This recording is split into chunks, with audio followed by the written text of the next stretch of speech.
Okay, let's dive right in. We are about to pull back the curtain on a hidden architecture of power.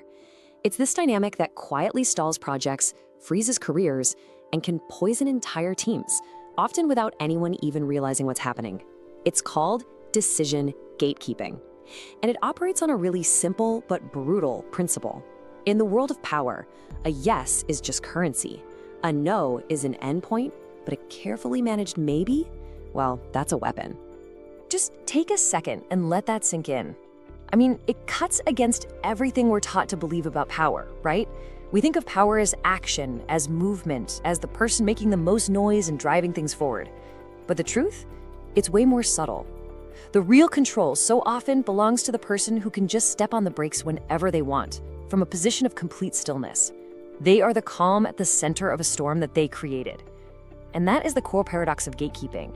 By the end of this, you won't just understand why progress in your life might feel stalled, you'll be able to see the invisible hand on the brake. And more importantly, you'll know exactly how to take it off. All right, so first things first, we have to map the battlefield. Every organization, every social circle, every team has an official org chart. You've seen it, it's clean, it's logical, it shows you the formal lines of authority. But let's be honest, it's mostly a work of fiction. The real power, that lives in the shadow org chart. This is that invisible network of influence, of favors, of hidden dependencies that actually dictates who gets resources, who gets heard, and who gets ahead. And it's right here in these shadows that gatekeepers build their invisible walls. Have you ever felt this? You are doing everything by the book. I mean, you're exceeding your targets, you're collaborating, you're following every single process to the letter. You can see the next level, the win, it's right there in front of you. And yet, you just cannot break through. It feels like you're running, full speed, into a perfectly clean glass wall. You get the impact, the frustration, the pain, but the obstacle itself, you can't see it. That feeling, that maddening sense of being blocked by a phantom, it is not in your head. It's a manufactured state. It is a strategy, and it has a name. This is it. Decision-gatekeeping. So let's break that down, because every word matters. It's a psychological mechanism, not just a bureaucratic snag. That's key. It's designed to work on your mind. And it functions by positioning a single individual as the mandatory bottleneck. They find the one critical path, a budget approval, a key piece of information, an essential introduction, and they build a fortress around it. They become the one and only toll booth on the only highway out of town. And believe me, the price of passage is rarely just money. And this, right here, illustrates the true damage of this whole system. The entire goal of your work, of your project, of your ambition, it fundamentally shifts. Your most valuable resource, your mental energy, it gets completely hijacked. You're no longer thinking about innovation or the customer or the best possible outcome. Nope. All of your creative and strategic power gets redirected to one single draining question. What does this one person want? This is the erosion of what's called cognitive sovereignty, your right to direct your own focus. The gatekeeper isn't just controlling the project, they are colonizing your mind. So how exactly does this trap get set? How does one person become the switchboard operator for an entire system, deciding which calls go through and which ones they just get put on a permanent silent hold? Well, it's not magic. It's a calculated, repeatable process. Let's look at the anatomy of the trap. To really get this strategy, you first have to understand the motivation. A gatekeeper doesn't create value, they extract it. Think of them as rent seekers in the social and professional economy. Their power doesn't come from their expertise, or their hard work, or their brilliant ideas. It comes exclusively from their position. They found a critical intersection in the flow of information or resources, and they have simply set up a chair and declared themselves the authority, charging a toll for anyone who needs to pass. They are landlords of opportunity, and you are their tenant. Now, what's fascinating here is how systematic this is. This isn't random. It's a playbook. It's a repeating loop that feeds itself.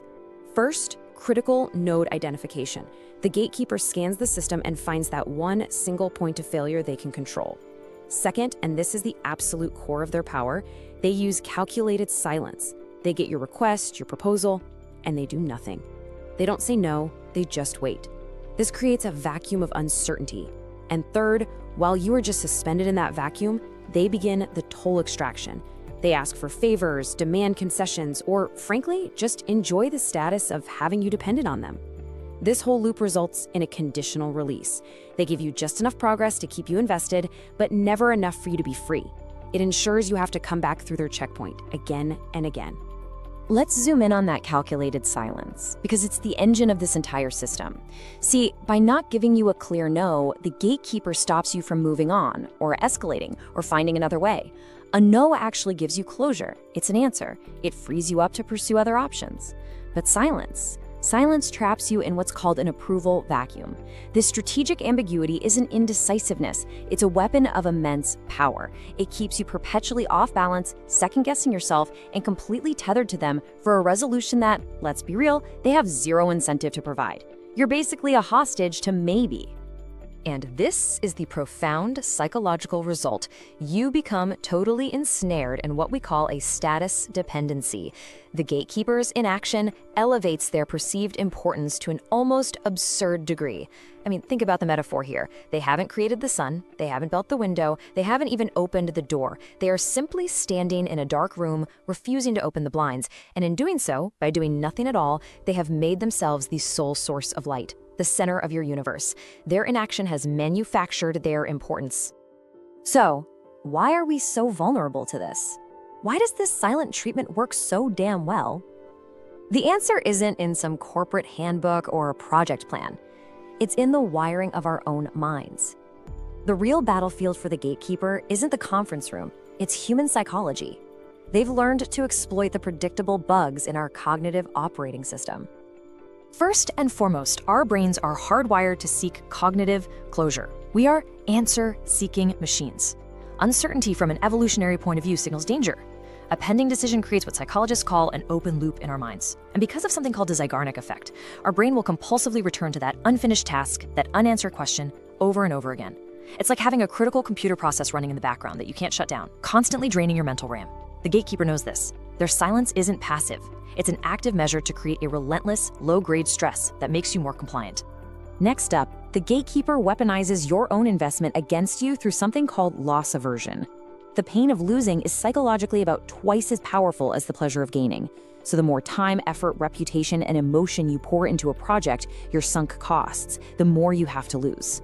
The gatekeeper knows that the deeper you're invested, the greater your fear of it all being for nothing. So when they stall, you're far more likely to wait another week, then another month, rather than just cut your losses and start over. That fear of losing what you've already built keeps you chained to their timeline. And finally, our own authority bias provides the perfect cover for their inaction. We are conditioned to give people in positions of power the benefit of the doubt. We create a narrative that justifies their delay. We tell ourselves, oh, they're just being careful, or they have a lot on their plate, they must be really thorough. Or, my favorite, they see the bigger picture that I don't. We instinctively rationalize their strategic inaction as responsible diligence. And in doing so, we grant them unearned authority and unknowingly validate their control over us. So the crucial point is this really stark contrast between perception and reality. What we perceive through the lens of our own biases is careful diligence. We see a responsible leader taking their time to make the right call, but the actual strategy being deployed is weaponized ambiguity. It is a deliberate, calculated tactic designed to maintain control, extract concessions, and keep you in a state of manageable distress and dependency. Recognizing this difference, seeing the weapon for what it is the first and most critical step to disarming it. Okay, so we've diagnosed the system, we've explored the psychology, we have identified the trap. Now, how do you beat it? This is where we shift from analysis to action. This section is all about reclaiming your agency, your sovereignty. It's time to stop waiting at the gatekeeper's toll booth and start building your own bridge. The most important step you can take is a mental one.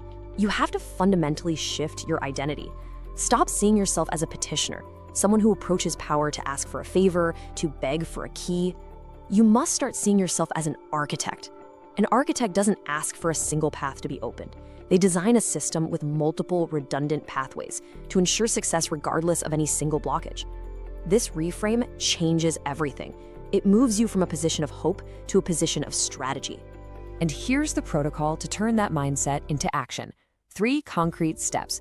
First, perform system mapping. You need to draw the map. Objectively chart the decision-making process for your goals. Identify every single point where one person has total unilateral control. That's your vulnerability. Mark it in red. Second, decentralize the route. Never again allow a single point of failure. Your mantra has to be 2 is 1 and 1 is none. If gatekeeper A is silent, you should have already started exploring a parallel path with person B or developing a completely different alternative. You build redundancy into your network. And third, set hard accountability barriers. This is where you take back control of the most important asset in this entire game, the clock. This is a total game changer. It's called a default to action clause, and it is the single most effective tool for dismantling a gatekeeper's power. It's polite, it's professional, and it is devastatingly effective. You are no longer asking for permission to act. You are stating your intention to act and giving them a clear, reasonable window to object. This brilliantly forces their hand. Their most powerful weapon, silence, now works in your favor. Their inaction becomes your consent. You have just flipped the entire power dynamic with a single sentence. Now, it's really critical to understand that this knowledge can be used for good, too. Power over a process isn't inherently negative. A leader who acts as a checkpoint hoards control, creates bottlenecks, and fosters a culture of dependency. They stall progress to maintain their own importance. But a great leader, they act as a catalyst. They don't want to be a bottleneck. They create velocity and autonomy. They establish clear, transparent criteria for approval and then empower their team to move forward without them. They make themselves a resource, not a requirement. So let's bring this all together. We've dissected the system, the psychology, and the counter strategy. If we distill everything we've just discussed down to one central, immutable thesis, what is the new law of power that this entire dynamic reveals? This is the ultimate takeaway. True, modern power isn't about being the person who does the most, or speaks the loudest, or has the fanciest title. It is about being the person who can stop, start, or slow down the timeline for everyone else. It is the power over when. In a world that's obsessed with speed and action, the ultimate leverage belongs to the person who has control over the clock. And that leaves us with one final, crucial question. And it's not for me to answer, it's for you to consider. Look honestly at your goals, your projects, your most deeply held ambitions. If your progress is entirely contingent on one person's approval, one person's timeline, one person's mood, are you truly a player in your own life, or have you allowed yourself to become a passenger? We end where we began, with this paradox. But now it shouldn't feel like a paradox at all. It's a diagnosis. It's a strategic map. And for you, it is no longer an invisible trap. It is a conscious choice. The choice to stop waiting for permission and to start building your own way forward.